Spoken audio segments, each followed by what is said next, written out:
I didn't know there was a women's movement going on. I didn't know there were gay people. I was sheltered. I'm not kidding. There was just nothing discussed in our family, nothing.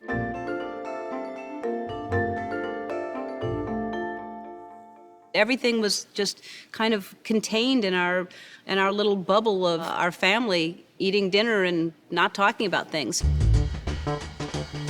I think that's why, as a kid, I started really noticing that there was a lot going on, even though it was presented as nothing was going on.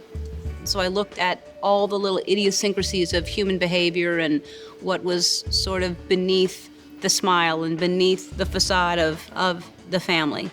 My grandmother started walking 5 miles a day when she was 60. She's 97 today, and we don't know where the hell she is.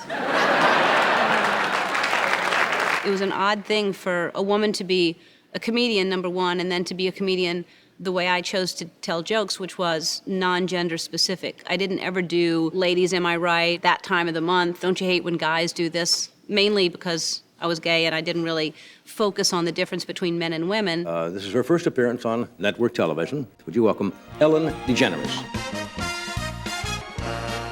Everybody wanted to be on Johnny Carson. It changed your life.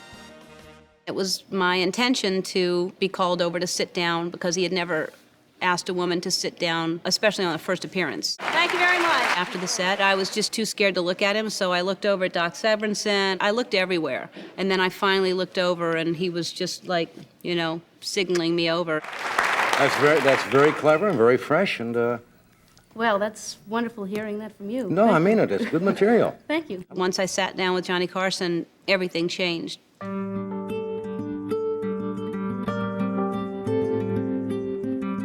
I was really successful, but I was really just playing a part.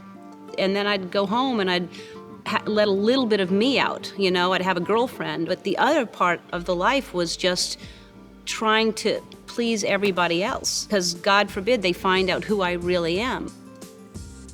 I just was carrying around this sadness inside and this shame of the fact that I was gay, when I was like, why am I ashamed of who I am?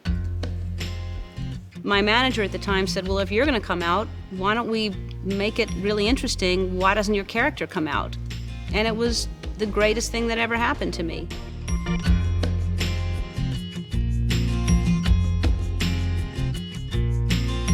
I'm gay.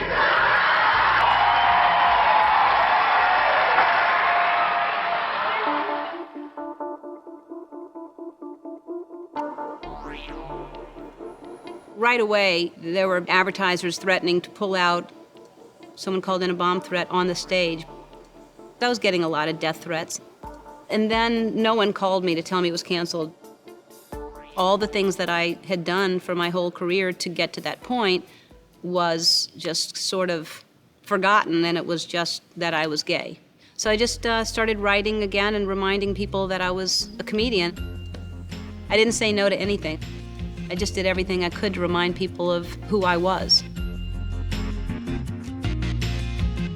It's September 8th. This is our very, very first show, and you are my very first audience.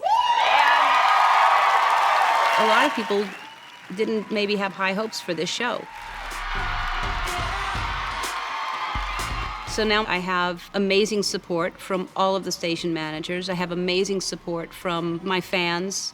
I think people watch me on TV and go, she's telling us who she is. She's not hiding anything, and that's who she is, and that's what's relatable about it. We're all supposed to be different. I want so badly to encourage everyone to say, who am I and how do I want to live my life?